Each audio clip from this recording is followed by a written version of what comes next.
Hello everybody, it's Jess here from Meadows Flowers. So for those of you that haven't seen any of my videos before, I'm Jess and I own and run Meadows Flowers.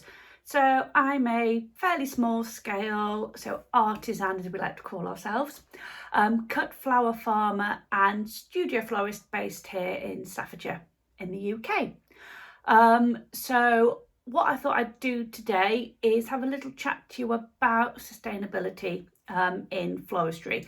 So with COP27 on at the moment, I think sustainability is really getting to the forefront of everybody's minds. And as you can see, it's November, it's a lovely sunny day, and I'm actually here in the office today. So a little bit of a different video because I'm not here out in the garden, but behind me is a fully sustainable homegrown bouquet of flowers. So interestingly, when we think about sustainability and climate change with cut flowers, there is a massive environmental impact and problem. The sort of four main areas when we think about climate change, sustainability, green floristry are carbon footprint, pesticide use, land and water use, and the big problem of unsustainable, unrecyclable materials. Now, the one I want to really focus on to start with is looking at the carbon footprint of flowers. So have a think about it. You go to the supermarket, you stick a bottle of wine in your trolley, you get your shopping and you chuck a bunch of flowers in there. Now, where have those flowers come from? Unless you've picked them yourself, unless they've come from a UK-based cut flower farmer, those flowers will be imported. So they may well have been cut 3 weeks ago, 4 weeks ago, sometimes up to 6 weeks ago.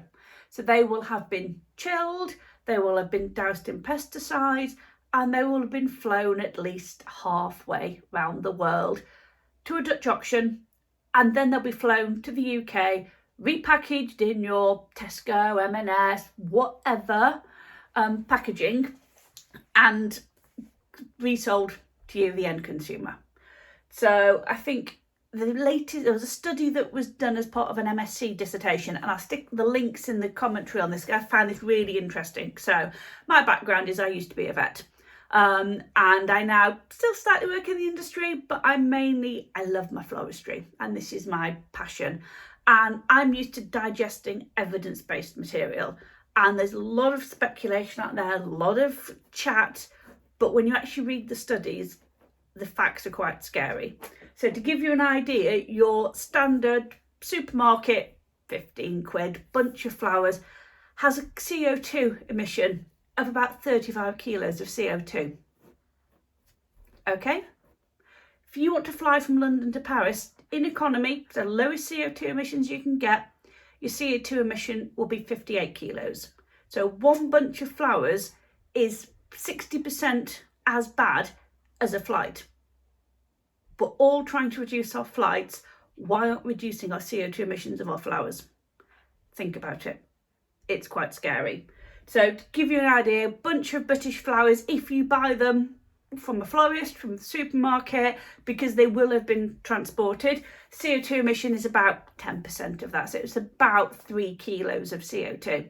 If you go to a British flower farmer and buy the flowers that they have grown and loved themselves, you're looking at 5%. It's looking about a kilo and a half of CO2. So there is a big argument there for buying British. I mean, us Brits, we're nowhere near as bad as the Americans. So to give you an idea, Valentine's Day, most of the imported flowers to the States come from Colombia. So it's nowhere near as big a flight as it would be from Colombia to Holland to the UK, but it's still flight.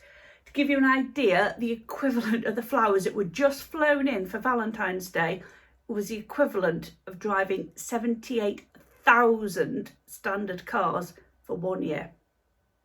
Shocking, isn't it? Really is. It makes you, well, it should hopefully make you sit up and think. So I am, as you know, I'm an advocate for British flowers, for flowers from the farm. But I think the key thing that we need do, we need to be transparent with our clients. So, you know, we're in the middle of November. I still have chrysanthemums, I have eucalyptus, I have lots of things I can grow. Come middle of January, my option probably will be to buy in. But to my clients, I will be transparent with you. I won't fake it, I won't tell you I've grown them, but we will have a conversation about where those flowers come from and what the sustainability options are for those. So carbon footprint is the biggest one we can easily do something about. You know, concerns about pesticide use. Most British growers use very few pesticides, and if we do, it's a bit of a bug spray. It's not the dousing in chemicals that happens in South America and Africa. South America and Africa are the two biggest producers of cut flowers globally. Everyone thinks they come from Holland. They don't.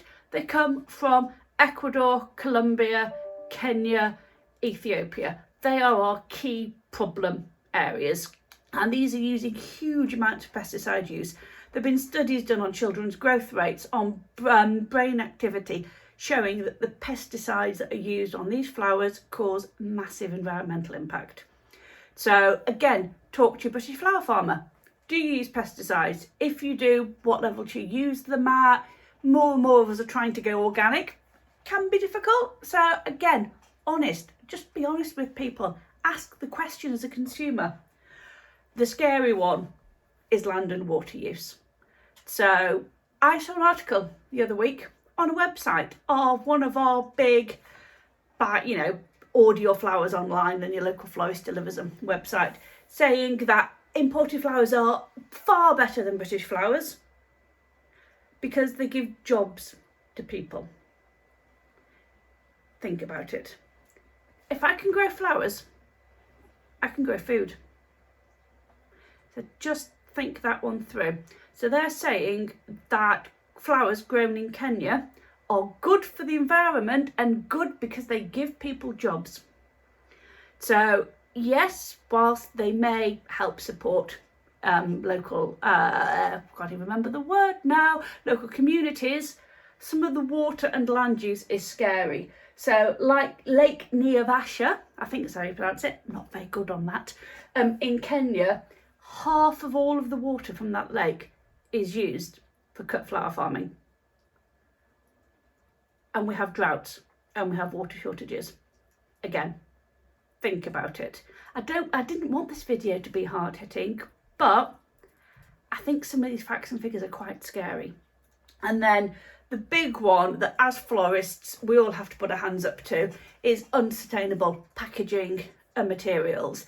So I think currently it is absolutely impossible as a florist to say you're 100% sustainable. You can't do it. So we all think about it. We all, we're trying not to use floral foam. But if we use biofloral foam, at least it will biodegrade in landfill within 3 years. There are lots of products on the market that are claiming that they're compostable. They're not. All the floral fibres are not compostable. Chuck them on your compost heap, it's still there 2 years later. At least by selecting a biodegradable product, it means that we know that if in landfill and it's treated, and that's what happens, it will biodegrade within 3 years. There was a study that was done a couple of weeks ago looking at the compostability using home composting of so-called compostable carrier bags, carrier bags, and they don't compost. They're designed to be treated in landfill, again, where they biodegrade and break down within a short time scale, a couple of years. They were showing that you put these, home compostable carrier bags in your home compost bin, and because it's not getting to the heat, it's not getting all the environmental requirements it needs, they're still there 2 or 3 years later. So don't be fooled. Think about what it is you're doing. So this bunch here, gas vase, ultimate sustainability. If I break it, I can throw it in the blue recycling bin. But I've used some chicken wire as the mechanics. Now, chicken wire, it's wire, it is galvanised, but it is at least therefore recyclable. But you may need to use a little bit of pot tape.